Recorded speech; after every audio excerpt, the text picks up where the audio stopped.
Welcome to the Ask Faleskini podcast with a guest. I'm proud to present Roderick Cameron from London, UK.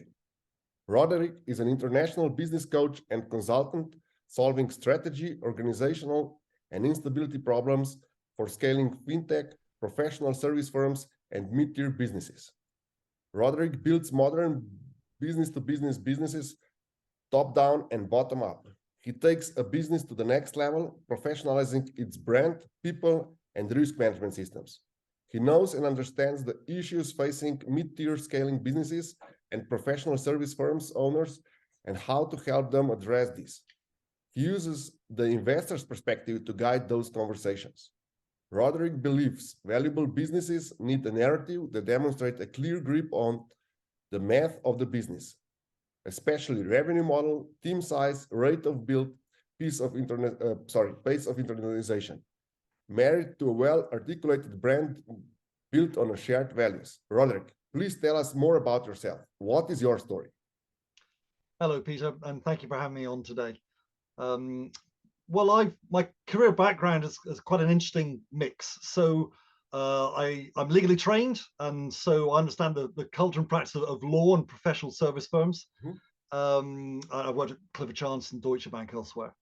I had a decade in financial comms, so helping largely big businesses listed or pre-IPO to communicate their message. But also, wherever I've been involved looking at the inside of businesses. So I understand how to build profitable consulting and other businesses, as well as how to deliver critical advice in key moments. Some really interesting moments in my history, just working around sort of high risk moments for particularly chief execs. But I've come out of that world about 15 years ago. I moved into the world of business advisory and really working with a group and a methodology that looked as a business as an investor would look at it. So often when we're inside a business, all we think about is more revenue, more stuff, more stuff.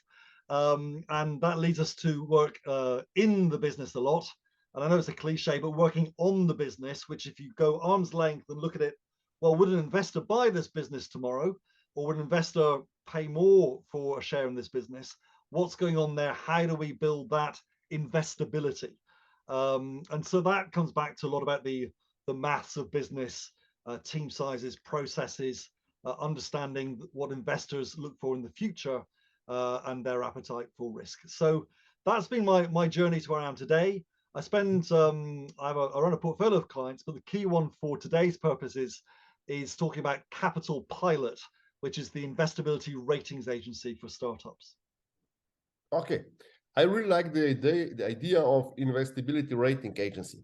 So for our listeners, that is something like a credit rating for public companies. So the credibility assessment report would be something like a credit rating report for startups companies, whether they should help you navigate and make a decision whether you want to invest in this company or you want to steer clear of it.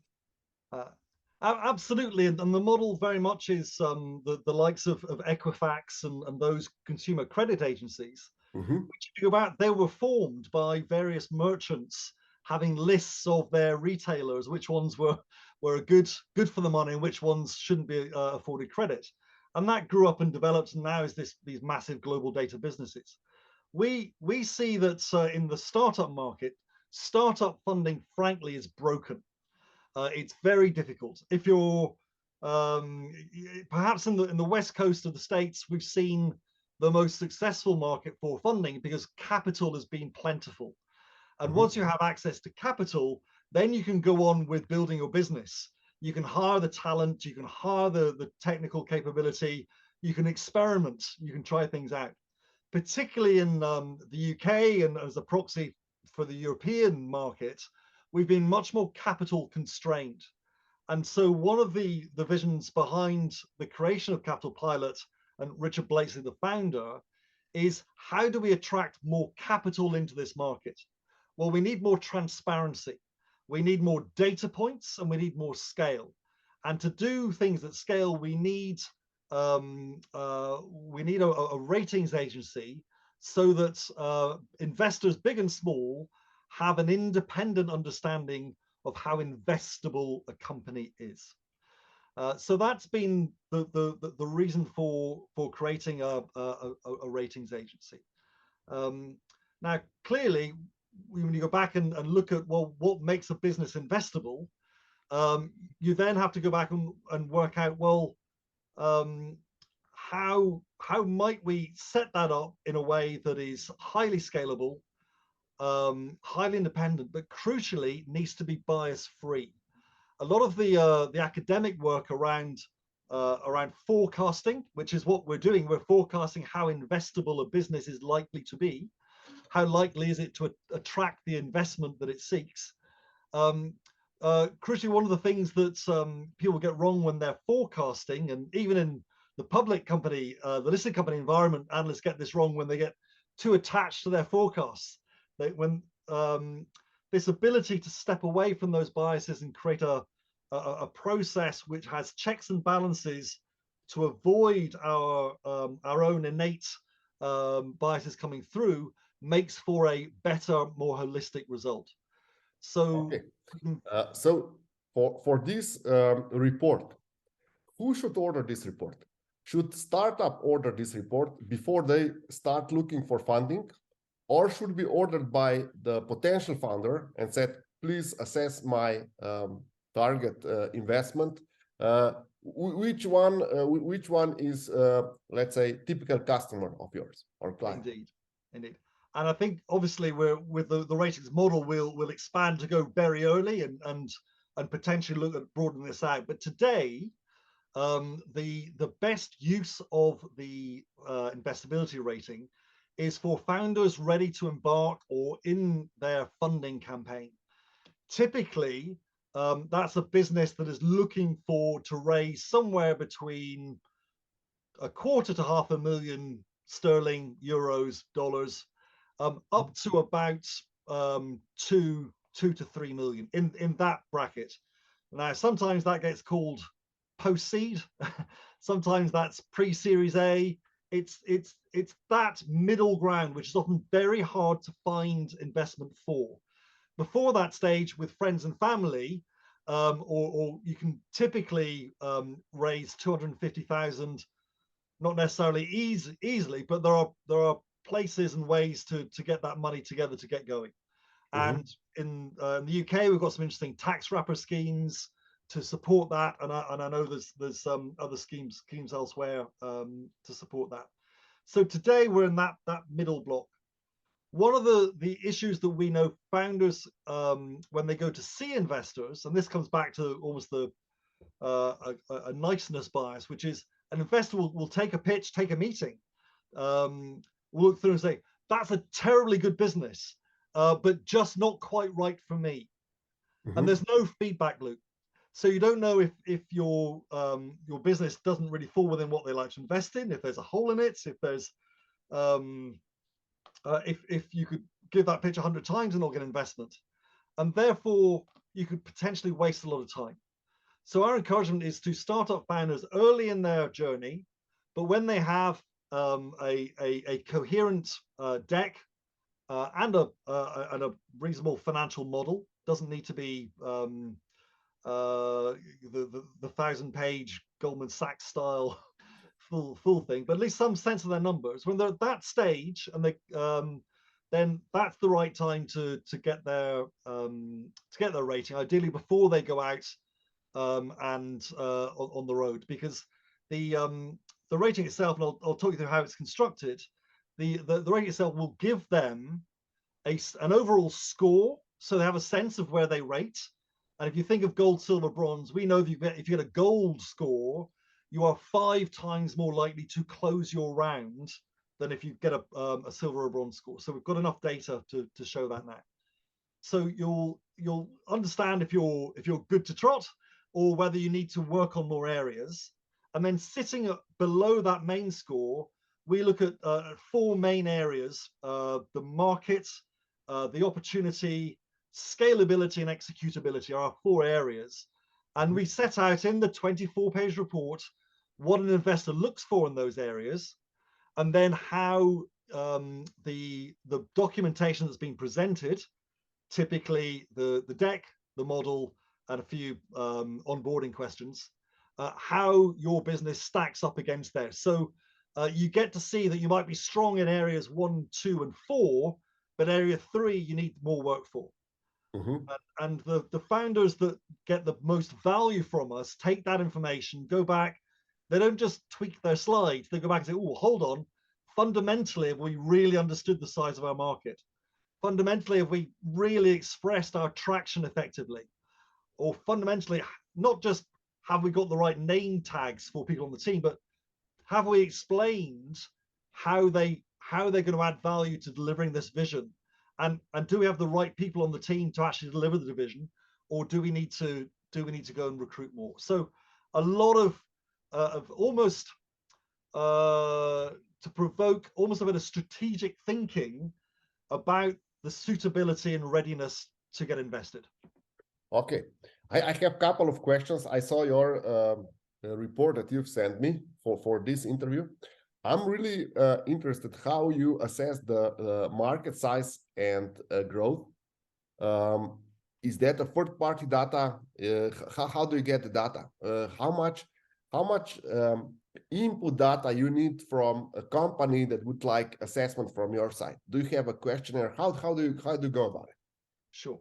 So remember, what we're looking to do here is twofold. One, from the company's perspective, we want to give them as much value and insight as we can manage. So to do that, and you've alluded to the price point of £150 plus VAT being very reasonably, well, we've pitched it to be very accessible. We joke it's about the price of a pair of trainers. So people, to make it accessible. So in order to do that, we've got a relatively highly automated process. But we also need to make sure that we're giving individual feedback. So it's a nice blend. So as I said, from the deck, from the model, and from the onboarding questionnaire, which takes about 10 minutes to fill out, that is the information that's presented to us as a business. So what happens behind the curtain once that's unloaded and you put your credit card in, is we then have 3 human assessors that are going through a very structured process to look at the information that's been provided to them. Because remember, the information that's being provided to us is the information that will be provided to an investor anyway. So we are reacting as if we were that VC, as if we were that angel. So we're working on the basis of the information that's being provided, that package information. And as I said, we look across the 4 areas of market, the business opportunities, scalability, and executability. So if I turn first to the market, in simple terms, we're looking just to ensure that the business understands the size and opportunity ahead of it. Is there really a market there that they can reach?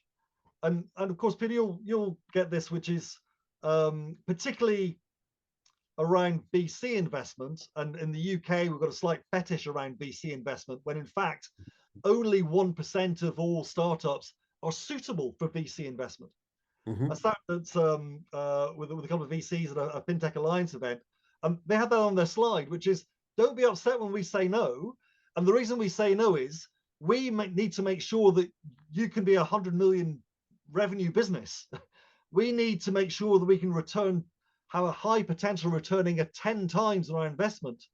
So if we're going to give you $1 million, we need you to turn that $1 million of shareholding equity into 10 million of shareholding equity, or have a high chance of doing so. Now, that's quite a big ask, and it requires quite a very big market and a very clear understanding that market is capable of being accessed and monetized. So that's our key bit around why market is one of our 4 pillars. And that's around the target market, the size and growth, the sustainability of that market, the market needs, what the sort of competitive landscape is. Already a busy market, or are you first in? And then really around the clarity of your the problem and solution description to meet that market's need. Okay, I know it's a buzzword, but I'm gonna ask it anyway. Do you use any AI, so artificial intelligence, to help you access the market? How do you compare the data that you get online with the data that are inputted Yeah. by the company? But you've been reading our product development map. So so today the places that we use a bit of machine learning and the artificial intelligence sense is clearly we have those three independent scores. And little verbal comments and feedback, because when the report comes out as well as the score, there's little bespoke actual bits of feedback. If you describe your team as this, not that, that'll help. Little bits of help through. Now, to manage that information, we use some scripts, some algorithms to help shape that and test that. As we develop our product, we started adding in some sustainability information. So just in terms of reaching the UN Sustainability Development Goals, where that matches in, because we're conscious. Yes. Yeah. Okay. Because investors are under pressure from their investors to include that, so it needs to be there. I think the next thing we're starting to look at is how to pull from the outside universe information around market size to see if there's a dissonance between what the company is saying and frankly what the internet tells us and the other data sources. So that's a key part of our product development, is to work out what we can pull in to enhance the report, but also what we can pull in to enhance the validity of the rating in terms of does the company understand its market well? Okay, so let's go to the next topic, business opportunity. So one is proof of market approach strategy. I'm really interested how you assess that. Well, again, if we go all the way back to sitting in the investor's shoes. So an investor needs to understand not only the big market we've discussed, but the company really understands how it is going to take advantage of that market, that there is an opportunity to serve in there, and that it started taking some steps. And that, as you know, when in sort of the traction conversation, everything from market research data, nothing better than people paying for your product. But anything that's helped inform and shape that market approach and how you're going to target that market, your choice of business model that you're fundraising against. Okay, because in the early days when I was investment banker, we all talked about the traction, and you only have traction mentioned in scalability. So how do you differentiate between proof of market approach and traction and momentum that is already achieved? It's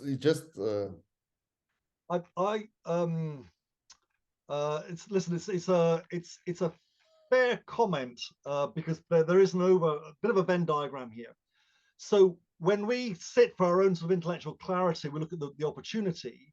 It's how well have they described the opportunity? Okay. Which is how will we go to market? How do we shape our investor proposition? It's that area to persuade the investor of the validity of their approach.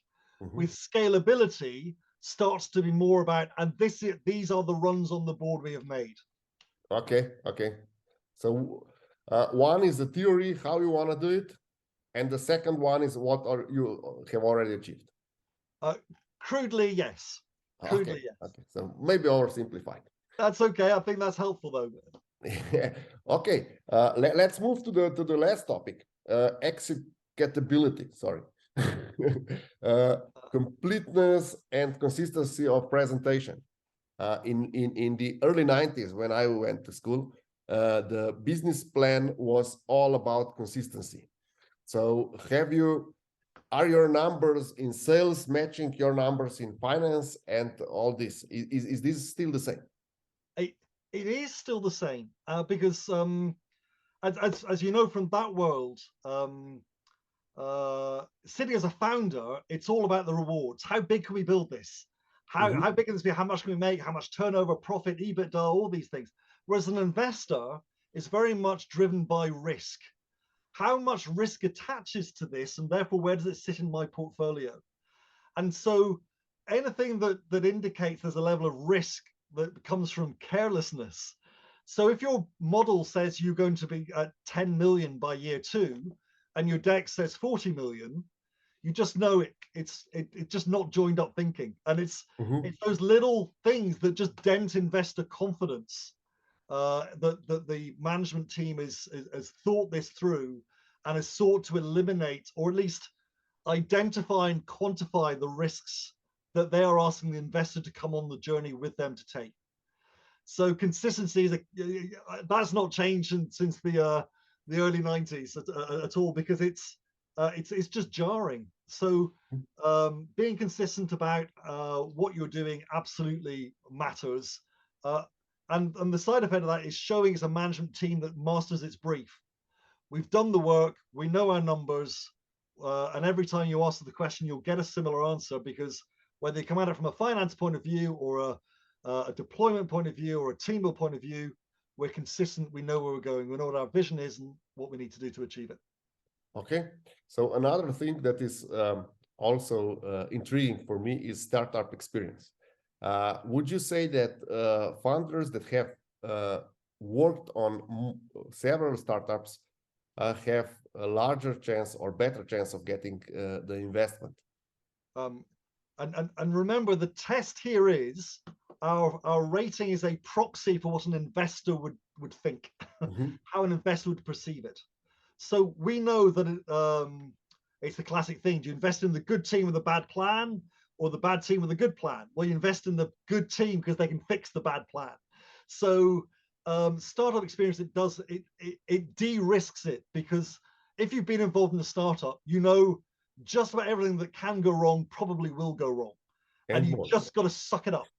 And it's going to take a bit longer, and you're going to have to be creative and inventive, and you're not going to get world-class people to join you until you're that bigger. So you've got to scramble and hustle. Now, that startup experience, for some people, even if they come out of corporate, they take to it like a duck to water. But for a lot of people coming out of a sort of safer, in theory, corporate job, it's a big culture shock. So startup experience and also experience in the product, the market, the area going into, those things are prized by investors and add to the likelihood of investibility, because they're taking risk away from the potential delivery. Okay. Another thing that also, in the last one, so that I won't bother you too much with the report, but I'm really intrigued by it. So I really like how you structure it. And Thank you. It's for sure huge advancement on the market. I was intrigued that as soon as I read your LinkedIn profile, I was intrigued how you do it. And when you sent me the report, I was just amazed. It's everything I ever wanted as an investor was there. So I said, okay, I need to talk to Roderick about it. So let's touch the last thing, the credibility of current and planned future team. So is it good so some people think that, okay, we're going to develop our team, and in startup, in reality, is that maybe 10% of the team will stay when the company grows, because the company will just outgrow them. Yeah. How do you look at that? Should the team write about future team? Okay, we're gonna, let's say, we're gonna hire someone from Google or whatever, or should they say, okay, we're gonna go get the coaches and develop ourselves to the extent that we're gonna be able to manage the company?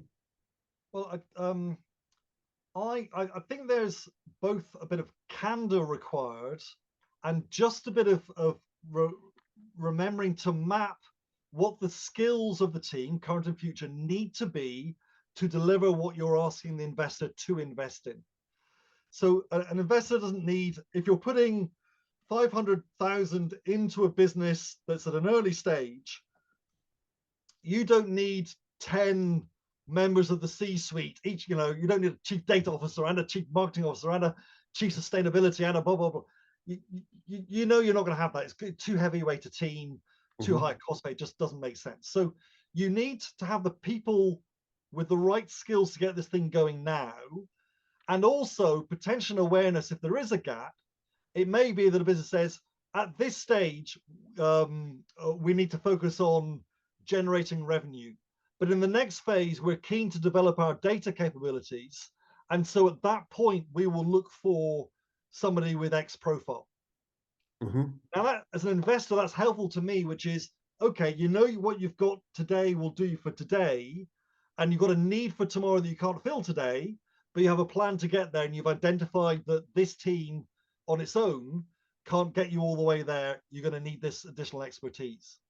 So it's that sense of a little bit of story of signposting, but also a lot of the key bit around here is the number of people that will just put or companies that will put a very bland slide up, maybe 4 or 6 faces, and they'll just call them chief executive officer and you go, but a little bit of narrative saying,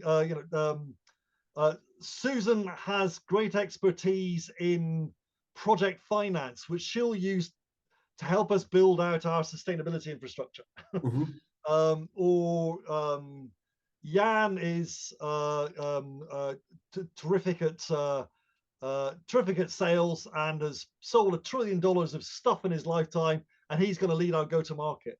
As an investor going, oh, okay, they got someone that actually knows about sales to do sales. They got someone that actually knows about project finance because that's relevant to this project, rather than just calling them a chief revenue officer and a chief financial officer. Bit bland. Just giving those extra little clues that you've thought about, again, how to de-risk this from the investor is, do they know what they're getting into? Oh gosh, yes, they've got that experience to do it, and they've identified they've got a gap in the team, perhaps, and they're going to go and get that gap filled at the right time. They know how to go and do that. Okay. Now I would like to have your point of view. How would you distinguish between idea, project, and business? Because I define idea for example, for me, business plan is just idea. It becomes project when it's founded, and it becomes business when it breaks even. What's your take on it? That's I like that as a categorization.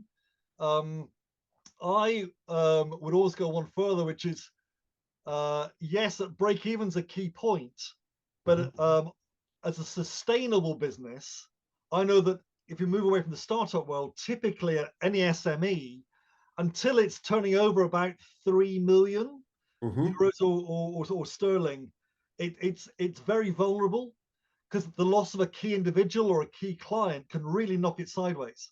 So coming across to the startup scale-up world, until a business is 30 strong and generating those kind of commensurate revenues, that's that little bubble where I guess the buzzwords are all, well, we've proved our MVP and we're in pre-scale and we're ready to go Series A.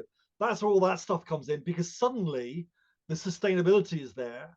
Because again, from an investor perspective, you've eliminated a lot of those key risks, the loss of a key customer, the loss of a key member of the team. And so I agree. Idea is great, sketch out on paper. The project, you're kind of getting going with it. Business is right. It's making money.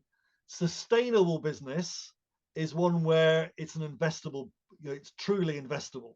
Now, that said, the rise in value goes at different points in the curve. So there's a huge rise in value, I would argue, from project to business, very steep curve up to sustainable business.